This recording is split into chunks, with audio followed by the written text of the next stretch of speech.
ডাকাতের অভয়ারণ্য হয়ে উঠেছে ঢাকা চট্টগ্রাম মহাসড়ক। রাত নামলেই এ মহাসড়কে সরব হয়ে উঠে ডাকাত দল। ঘটছে একের পর এক ডাকাতির ঘটনা। এবার ব্যক্তিগত গাড়িতে ঢাকা থেকে ফেরার পথে এই মহাসড়কে ডাকাতির শিকার চট্টগ্রামের ব্যবসায়ী এনামুল আজিজ চৌধুরী।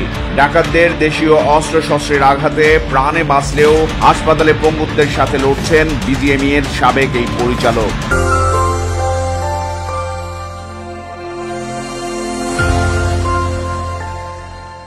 ঢাকা চট্টগ্রাম মহাসড়কের মিরসরাইয়ে ডাকাত দলের হামলায় গুরুতর আহত হয়েছেন বিজিএমইএ এর সাবেক পরিচালক ও গার্মেন্টস ব্যবসায়ী এনামুল আজিজ চৌধুরী।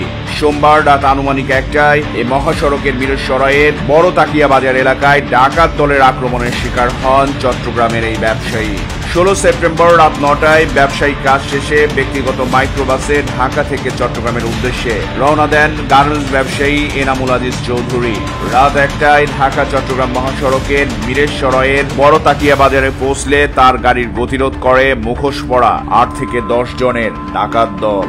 এই সময় ব্যবসায়ী এনামুল আজিজ পালিয়ে বাঁচবার চেষ্টা করলে পেছন থেকে তাকে পায়ে ছুরিকাঘাত করে ডাকাত দলের সদস্যরা। এতে এনামুল মাটিতে লুটিয়ে পড়েন। ডাকাত দলের সদস্যরা তাকে এলো পাতারি লোহার রড দিয়ে পিটিয়ে গুরুতর আহত করে। পাশাপাশি গাড়ি চালক মোহাম্মদ হালিমকেও পিটিয়ে আহত করা হয়।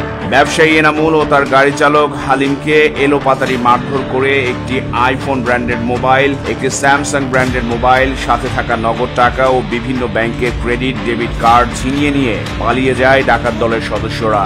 গুরুতর আহত এনামুল আজিজ চৌধুরী বর্তমানে নগরের একটি বেসরকারি হাসপাতালে চিকিৎসাধীন। জানা যায় ডাকাতদের এলো পাতারি লোহার রড সহ দেশীয় অস্ত্রের আঘাতে তার হাত ও পা ভেঙে গেছে। সম্প্রতি ঢাকা চট্টগ্রাম মহাসড়কে বেড়েছে ডাকাতির ঘটনা। এই মহাসড়কের মিরসরাই, সীতাকুণ্ড, ফেনী সহ একাধিক স্পটে ইতিমধ্যেই বেশ কিছু ডাকাতির ঘটনা ঘটেছে।